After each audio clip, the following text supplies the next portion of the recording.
గౌరవనీయులు పవన్ కళ్యాణ్ గారిని మాట్లాడాల్సిందిగా కోరుతున్నాను.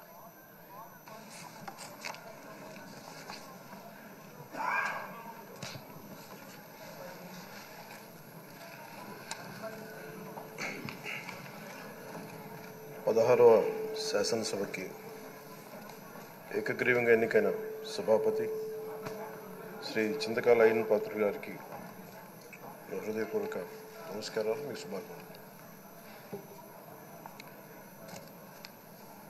ఇది నేను మొదటిసారి అసెంబ్లీలోకి అడుగు పెట్టడం. ఇలాంటి సుదీర్ఘ రాజకీయ అనుభవం ఉన్న దాదాపు 7 సార్లు ఎమ్మెల్యేగాను, ఒకసారి పార్లమెంట్లో అడుగుపెట్టిన మీకు, Panchayati Raj, technical education, forest, R&B అనేక మంత్రిత్వ శాఖల్ని సమర్థవంతంగా నిర్వహించిన మీకు ఈ సభాధ్యక్షుడు, ఈ స్పీకర్ స్థానంలో కూర్చోవడం నాకు చాలా ఆనందంగా ఉంది. ఇన్ని దశాబ్దాలు ప్రజలు రాజకీయ జీవనంలో ప్రజలు మీ వాడి వేడి చూశారు. మీకు కోపం వస్తే ఋషికొండను చెక్కినట్టు ప్రత్యర్థులకి పదునైన ఉత్తరాంధ్ర యాసలో గుండు కొట్టేస్తారు. ఒకటే బాధేస్తా ఉంది సార్, ఇకపైన మీకు తిట్టే అవకాశం లేకపోవడం. కానీ ఇక మీద సభలో ఎవరు తిడుతున్నా దాన్ని ఆఫ్ చేసే బాధ్యత మీ చేతిలోనే ఉంది. మీరే మైక్ ఆఫ్ చేయాలి. అంటే మా చిన్నప్పుడు నేను చూసేవాడు, ఒకసారి అల్లరి చేసే అబ్బాయిని క్లాస్ లీడర్ చేసేవాడు చిన్నప్పుడు మా స్కూల్లో. కానీ ఇన్నాళ్ళు ప్రజలు మీ వాడి వేడి పలుకులు, మీ ఘాటైన వాగ్దాటి చూశారు. ఈ రోజు నుంచి రాష్ట్ర ప్రజలు మీ హుందాతనం చూస్తారు. డిబేట్స్ వెనకాల దాక్కుని సంస్కారహీనమైన భాషలని, భావాలని రకరకాల మాధ్యాల్లో విరజిమ్ముతూ ఉంటారు. దాని నియంత్రణ మీ ఆధ్వర్యంలో ఇక్కడి నుంచే మొదలవ్వాలి. ఇందాక సభా నాయకులు, గౌరవ ముఖ్యమంత్రి శ్రీ చంద్రబాబు నాయుడు గారు చెప్తారు, ఆడబిడ్డలు ఏ విధంగా నలిగిపోయారు ఈ రాష్ట్రంలో గత 5 సంవత్సరాల్లో. చిన్న లేదు, పెద్ద లేదు, ఎవరని లేదు.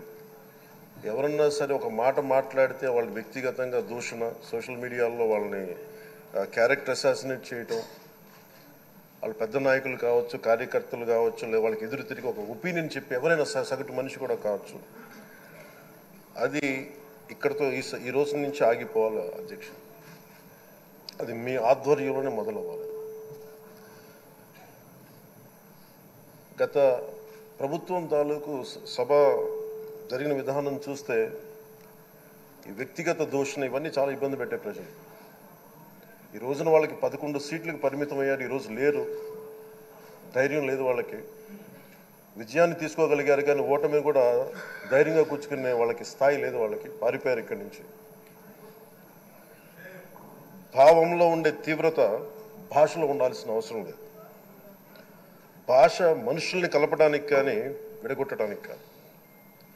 భాష విద్వేషం రేపడానికి కాదు, పరిష్కరించడానికి. ఎంత జటిలమైన సమస్య అయినా, భయంకర సమస్య అయినా చర్చల ద్వారా పరిష్కరించుకోవడానికి కానీ వివాదం సృష్టించడానికి కాదు. ఈ సభ ఉన్నది అందుకు. కానీ మనం చూసింది వాళ్ళ దగ్గర నుంచి బూతులతోటి, వ్యక్తిగత దోషులతోటి రాష్ట్ర పురోభివృద్ధిని ఆపేశారు. అలాంటి సభ కాకుండా ఇందాక మన పెద్దలు శ్రీ గౌరవ ముఖ్యమంత్రి చంద్రబాబు గారు చెప్పినట్టుగా ఇది భవిష్యత్తుకి ఇది ఒక ప్రమాణం అవ్వాలి. 2047 వరకు ఇంత అద్భుతమైన స్థానంలో మనకి ఆంధ్రప్రదేశ్ తెలుగు జాతి ఉన్నత స్థాయికి వెళ్ళాలంటే ఈరోజు మనం వేసే ప్రతి అడుగు అది భవిష్యత్ తరాలకు ఒక ఒక టచ్ స్టోన్గా ఉండిపోవాలి, గిట్ రాయిగా ఉండిపోవాలి. ఈరోజు నీ సభలో ఉన్న గౌరవ సభ్యులందరూ చట్టాలు చేయడానికి ఉన్నారు, చట్టాలు ఉల్లంఘించడానికి కాదు.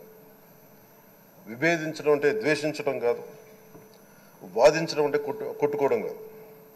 ఇవన్నీ విభేదించడం, వాదించడం ఇవన్నీ ప్రజాస్వామ్యానికి చాలా మౌలికమైన పునాదులు. ఆంధ్రప్రదేశ్ ఆవిర్భావం జరిగి అసలు భాషా ప్రయుక్త రాష్ట్రాల ఆవిర్భావమే మన ఆంధ్ర రాజ్యంతో మొదలైంది.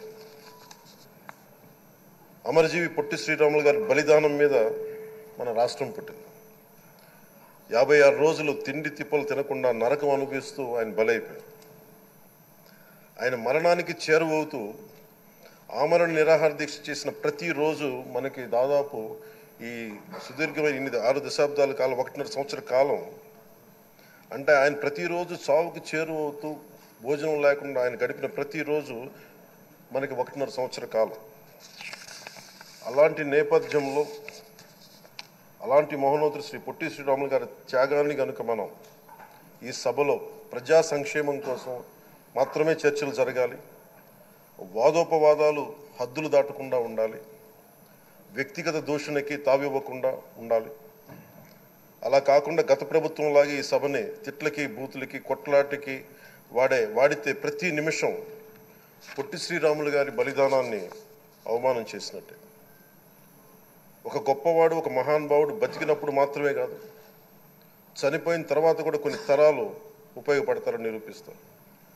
అలాంటి కోవకు చెందిన మహానుభావులు ఆంధ్ర రాష్ట్ర సృష్టికర్త, భాషా ప్రయుక్త రాష్ట్రాలకు శ్రీకారం చుట్టిన ద్రష్ట, అమరజీవి శ్రీ పొట్టి శ్రీరాములు గారి స్మృతిలో ఒక విలువలతో కూడిన ఒక సత్సాంప్రదాయాన్ని తెరలేపుతూ మీ ఆధ్వర్యంలో ఈ సభ జరగాలని, ఈ 5 ఏళ్ల ప్రజా ప్రస్థానంలో ఈ విలువైన 5 ఏళ్ళు రాబోయే తరానికి గొప్ప భవిష్యత్తునిచ్చేలా, అన్నం పెట్టే రైతుకి, కౌలు చేసుకునే రైతుకి, రైతు కూలీకి అండగా ఉండేలా, మహిళలకి భద్రతతో పాటు ఉన్నత స్థాయికి ఎదిగేలా, ప్రభుత్వ ఉద్యోగులకి భద్రత కల్పించేలా, పశువు, పక్షి, ప్రకృతి, సర్వజనులందరికీ కూడా మతాలకి, ప్రాంతాలకి అతీతంగా సుభిక్షంగా అభివృద్ధి పదంలో ఆంధ్రప్రదేశ్, ఆంధ్ర రాజ్యం అద్భుతమైన ప్రగతి సాధించేలా ఈ చర్చలు సాగాలని కోరుకుంటూ, సభాపతి అయ్యన్న పాత్రుడు గారికి మీ ఆధ్వర్యంలో ఈ సభ ఒక సరికొత్త సాంప్రదాయానికి, సత్సాంప్రదాయానికి ఇది తెరతీయాలని కోరుకుంటూ మీకు మరోమారు శుభాభినందనలు తెలియజేసుకుంటాను. ఇప్పుడు ఆపరేషన్ లేకుండానే మోకాళ్లకు ప్లాస్మా ట్రీట్మెంట్. మీ ఆర్థోపెడిక్ సమస్యలన్నిటికీ రోబోటిక్ టెక్నాలజీ ద్వారా తక్కువ ఖర్చుతో శాశ్వత పరిష్కారం. Free consultation. ప్రతి ట్రీట్మెంట్ పై 20% డిస్కౌంట్. ఈ ఆఫర్ కొద్ది రోజులు మాత్రమే. త్వరపడండి. V9 hospitals 9281465842.